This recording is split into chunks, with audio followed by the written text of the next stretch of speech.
alipokuwa akisema maneno hayo, Roho Mtakatifu akawashukia wote waliosikia lile neno. Kila mwenye masikio alipata nafasi ya kupokea neema ya kipawa cha Roho Mtakatifu.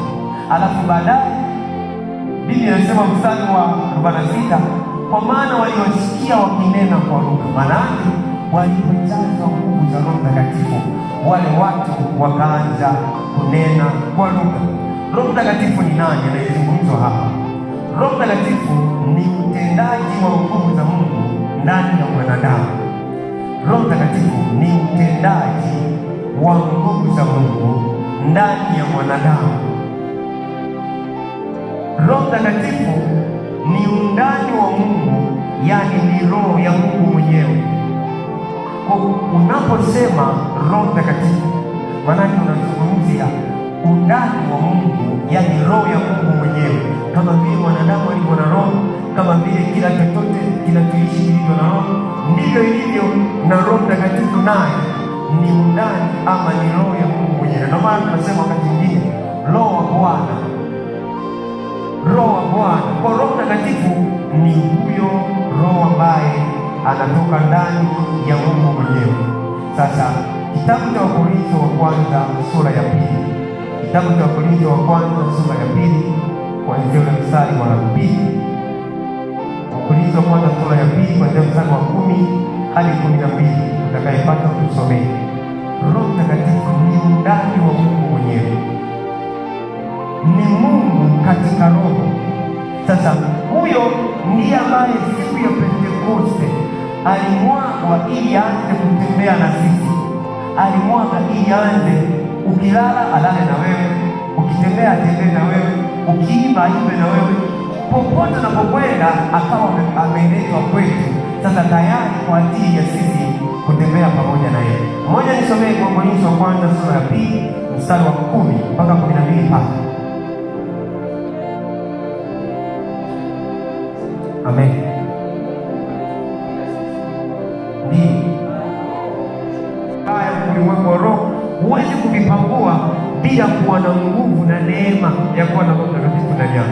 Kwa nini? Kwa sababu Biblia inasema Roho Mtakatifu atatufunulia yote, atatufundisha yote. Kwa tafsiri yake anapata nafasi ya kutujuza na kutuambia kwamba mwanangu, hapa kinaendelea hivi, hapa kinaendelea hivi, hapa kinaendelea hivi. Nilitoa ushuhuda jana, nikasema kuna siku moja mimi nilijikuta ndani yangu kunena kwa lugha kuna Mungu. Nikanena kwa lugha njia nzima kutoka soko liko mbali mpaka nyumbani, nanena kwa lugha, nanena kwa lugha.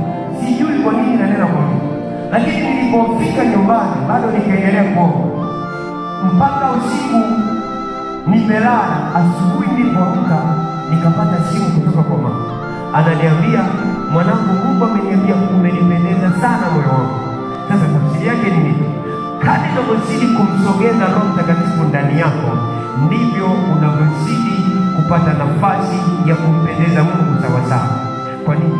Waongozwao na Roho wa Mungu, hao ndio wana wa Mungu. Kwa hiyo usipoongozwa na Roho Mtakatifu na huyo Roho wa Mungu, unakosa sifa ya uhusiano wako na Mungu. Kwa sababu gani? Nilisema juzi, Mungu Baba alianza akafanya kazi, akamtuma Yesu naye akafanya kazi. Yesu naye alipoondoka, kwa ni mwendo wa kutumana. Mungu Baba akamtuma Yesu duniani akafanya naye kazi. Yesu naye akasema ninawapelekea Roho Mtakatifu, naye akamtuma Roho Mtakatifu. Siku kama ya leo akaanza kufanya kazi. Mpaka leo kanisa limepewa nafasi ya kuongozwa na Roho Mtakatifu. Bila Roho Mtakatifu, maana yake ndani yako unamkosa Mungu Baba, unamkosa Mungu Mwana, na ukame mwingi makanisani unatokea kwa sababu ya kukosa neema ya Roho Mtakatifu. Kiukweli Roho Mtakatifu ndiye anayerahisisha mambo yote ndani ya makanisa kuwa mepesi. Ndiye anayerahisisha mambo yote, mtu kufanya kwa moyo, akisema kutoa atoe kwa moyo, kuimba aimbe kwa moyo, kama ni kuomba aombe kwa moyo. Kinachomsukuma ndani yake ni kiwango cha Roho Mtakatifu, Roho wa Mungu kilichomo ndani yake. Kadri unavyozidi kusogea na kukikaribia kiwango kikubwa cha Roho Mtakatifu ndani yako, ndivyo kazi ya Mungu inaonekana nyepesi sana ndani yako.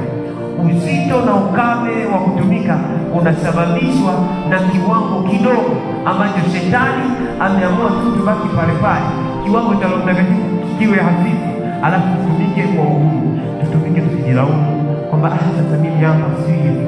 Tutumike tukiwa na maneno mengi. Roho Mtakatifu kumkamata mtu ndani, anaweza kuwa na maneno ya Mungu ndani yake mengi, alafu akawa na maneno yasiyo ya Mungu machache sana. Kanisa la Mungu, haleluya. Kadri tutakapozidi kusogea karibu naye, ndivyo tutakapozidi zaidi kunufaika naye. Natamani siku ya leo kiwango chako cha jana kisibaki pale pale. Yaani ninatamani ndani yangu, kama ulikuwa kiwango A, basi angalau leo kiende B, kiende mpaka Z. Kwa nini? Kwa sababu hii Roho Mtakatifu ni mtu ambaye tumepewa sote, hajapewa mtu mmoja. Mwambie jirani yako, ongeza kiwango cha kutamani Roho Mtakatifu. Mwambie tena, ongeza kiwango cha kutamani Roho wa Bwana. Sasa ngoja tujiangalie faida kadhaa za Roho Mtakatifu, uone umuhimu mkubwa sana wa Roho Mtakatifu. Amemsemesha Mungu mwenyewe. Roho Mtakatifu akizungumza na wewe kwa neno lake, ujue Mungu ametaka kuzungumza nawe kupitia hili. Kwa nini? Kwa sababu Roho Mtakatifu anajua mafumo ya Mungu. Mungu anataka nini kwako? Mungu anawaza nini kwako? Kwa anapokuja kwako, anapopata nafasi ya kuongoza, unapata nafasi ya kujua mawazo ya Mungu. Mungu anawaza nini kwako?